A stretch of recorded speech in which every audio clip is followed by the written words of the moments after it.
ഹരി ഓം. കൽക്കി രൂപികളായിരിക്കുന്ന എല്ലാ നാരായണന്മാർക്കും രാമായണ സന്ദേശത്തിലേക്ക് സ്വാഗതം. ഇന്ന് രാമായണ സന്ദേശത്തിന്റെ 23ാമത്തെ പാഠമാണ് നമ്മൾ പഠിക്കാൻ പോകുന്നത്. ഇനി 3 പാഠങ്ങൾ കൂടി മാത്രമേ ബാക്കിയുള്ളൂ. അയോധ്യാകാന്ഡത്തിലെ ഗുഹസംഘം എന്ന ഭാഗത്തു നിന്ന് എടുത്തിട്ടുള്ള ശ്ലോകങ്ങളാണ് ഇന്ന് നമ്മൾ പഠിക്കുന്നത്. ആദ്യ ശ്ലോകം എന്താണെന്ന് നോക്കാം. സൗഖ്യ ദുഃഖങ്ങൾ സഹജമേവർക്കുമേ നീക്കാവതല്ല സുരാസുരന്മാരാലും ലോകേ സുഖാനന്തരം ദുഃഖമായി വരും ആകുലമില്ല ദുഃഖാനന്തരം സുഖം നൂനം ദിനരാത്രി പോലെ ഗതാഗതം മനസ്സെ ചിന്തിക്കൽ അത്രയുമല്ലടോ. ദുഃഖമധ്യേ സുഖമായും വരും പിന്നെ ദുഃഖ സുഖമധ്യ സംസ്ഥമായും വരും രണ്ടു മഞ്ഞോന് സംയുക്തമായവനും ഉണ്ടു ജലഭംഗം എന്ന പോലെ സഖേ. ആകയാൽ ധൈര്യേണ വിദ്വജന ഹൃദി ശോകകർഷങ്ങൾ കൂടാതെ വസിക്കുന്നു. എന്നാൽ നമ്മൾ കണ്ടതിന്റെ ബാക്കി ഭാഗമാണ് ഇന്ന് പഠിക്കുന്നത്.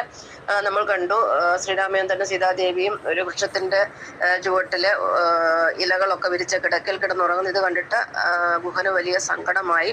അങ്ങനെ സങ്കടപ്പെട്ട് നിൽക്കുന്ന ഗുഹനെ ആശ്വസിപ്പിക്കുന്ന ഭാഗമാണിത്. ലക്ഷ്മണൻ ഗുഹന് ആശ്വാസവചനങ്ങൾ പറഞ്ഞു കൊടുക്കുന്നു.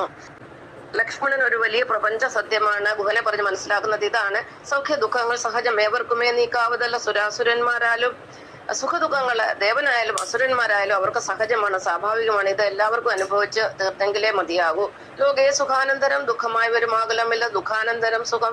ചിലർക്ക് സുഖത്തിന് ശേഷം ദുഃഖം വന്നു ചേരും, എന്നാൽ മറ്റു ചിലർക്കോ ദുഃഖത്തിന് ശേഷം സുഖം വന്നു ചേരുന്നതാണ്. നൂനം ദിനരാത്രി പോലെ ഗതാഗതം. ദിനരാത്രങ്ങൾ, അത് രാത്രി പോലുകൾ എങ്ങനെ വന്നും പോയിരിക്കുന്നു, അതുപോലെ മനുഷ്യന്റെ ജീവിതത്തിലെ സുഖവും ദുഃഖവും വന്നും പോയിക്കൊണ്ടും ഇരിക്കുന്നു. മനസ്സെ ചിന്തിക്കുക അത്രയുമല്ലടോ.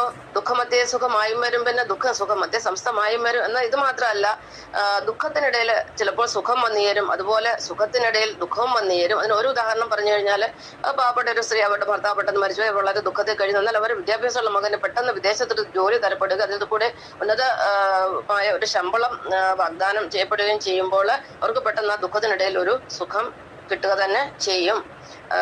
ദുഃഖം സുഖമധ്യ സംസ്ഥമായും വരും രണ്ടു മഞ്ഞോന് സംയുക്തമായവനും ഉണ്ടു ജലഭംഗം എന്ന പോലെ സഖി. എന്നിരുന്നാലും ജലത്തിൽ ചെളി എന്ന പോലെ, ജലത്തിൽ പങ്കം എന്നതുപോലെ എല്ലാ മനുഷ്യന്റെ ജീവിതത്തിലും സുഖവും ദുഃഖവും സമ്മിശ്രമായിരിക്കും. അത് വന്നും പോയിക്കൊണ്ടേയും ഇരിക്കും.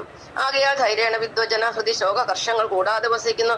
അതുകൊണ്ട് വിദ്വാൻമാരായ ജനങ്ങൾ അല്ലെങ്കിൽ ഭക്തന്മാരായ ബുധന്മാരായ ജനങ്ങൾ ഈ സത്യമെല്ലാം മനസ്സിലായിക്കൊണ്ട് അവരുടെ മനസ്സിൽ അവർ ധൈര്യപൂർവ്വം ഹൃദി ശോകവും ഹർഷവും ഒന്നും ഇല്ലാതെ അവർ വസിക്കുന്നു. അവരുടെ മനസ്സിൽ ദുഃഖമോ സുഖമോ അല്ലെങ്കിൽ സന്തോഷമോ സന്താപമോ ഒന്നും ഇല്ലാതെ അവര് സമചിത്തതയോടുകൂടി എല്ലാം മനസ്സിലാക്കിക്കൊണ്ട് ധൈര്യപൂർവ്വം ജീവിക്കുന്നു. ഇതാണ് ഈ ശ്ലോകത്തിന്റെ അർത്ഥം. നന്ദി, നമസ്കാരം.